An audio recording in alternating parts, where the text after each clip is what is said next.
final point on this, just because it is Pep, I'm curious. I think because he said this just before the Christmas holiday, it kind of went under the radar. But when he said we play too much football, they're not going to stop. They have no concern for player welfare.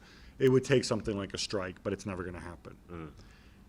I just want to ask you, because there's been a change in the players' union. After many years, there's no more Gordon Taylor. So many news in there.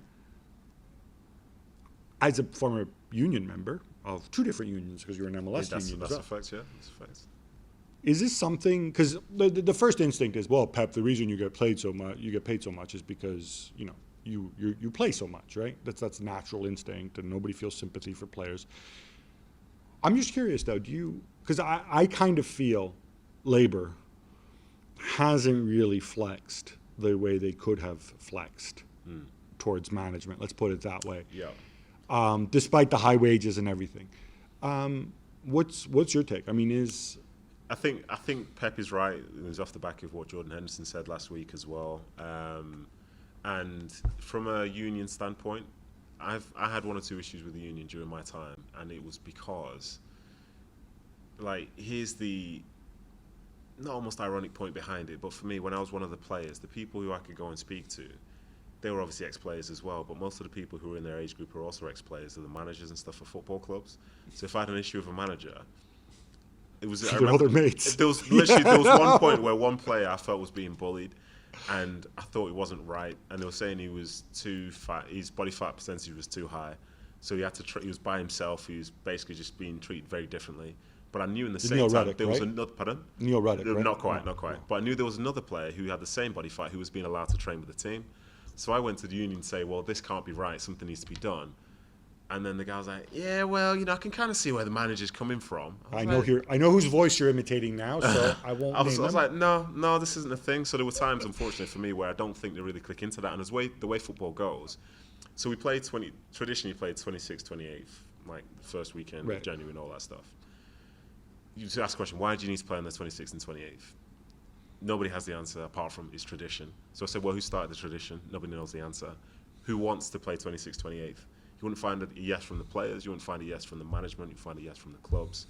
So who's really the people that are pushing it?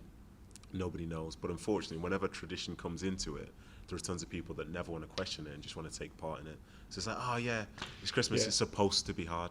So well, the reason it all started is because everybody was off work, and back in the day when not every top flight game in England was a sellout, they would get massive crowds, right? Which they would normally get, because you'd have situations where Stamford Bridge, which today holds 42,000 people, their record crowd is like 105,000 in Boxing Day because they cram them all in. So that was the original for the 26th. For the 26th, yeah, or for New Year's, right? Okay. Then it became a case of, now it's obviously a case of television, right? Because you can spread everything out, right? I mean, the midweek round this week is, we're playing Tuesday, Wednesday, or Monday, Tuesday, Wednesday, Thursday, if I'm not mistaken. And that is kind of what keeps the beast fed, so to speak. I think the difficult thing with a strike is ultimately, if you're going to play less, right, then... Some are only talking one game less, by the way. Just not the game on the 28th after playing the 26th. Right, but you mean you're moving then something else. Potentially. Right? And then there's only so many midweeks, and then ultimately, for me at least, logical solution. I said this before. I'm gonna find a way to drop this in every show.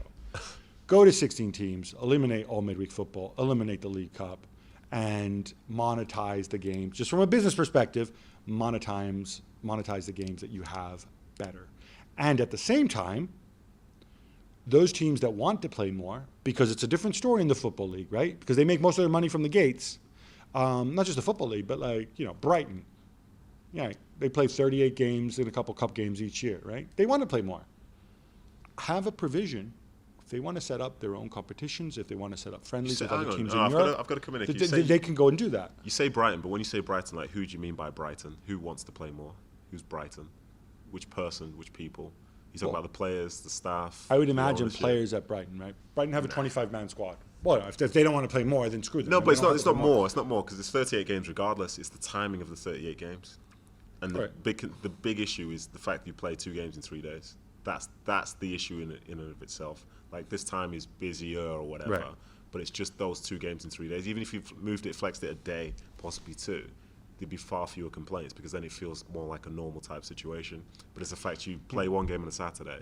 Like I think Arsenal played late on Sunday, and they're going to play early on Tuesday. And you're thinking, well, what's that about? You know, like I get there's a game that's on TV, but still, like it's probably better if there was another day. No, I think there's more creative ways that they can deal with it. And look, I'm encouraged by the fact that PFA has a new boss, Maheta Molango. He's just to speak. I'm sure he'll do a great job. What I'm saying is he's different than the guy before. I'm sure he'll do a great job, but just so you're aware, one of the issues with the union is that it's sometimes full of people who don't want things to change, and that's not just board level; that's player pool as well. So don't expect too much change. There you have it from somebody who's actually part of the footballers' union, unlike me.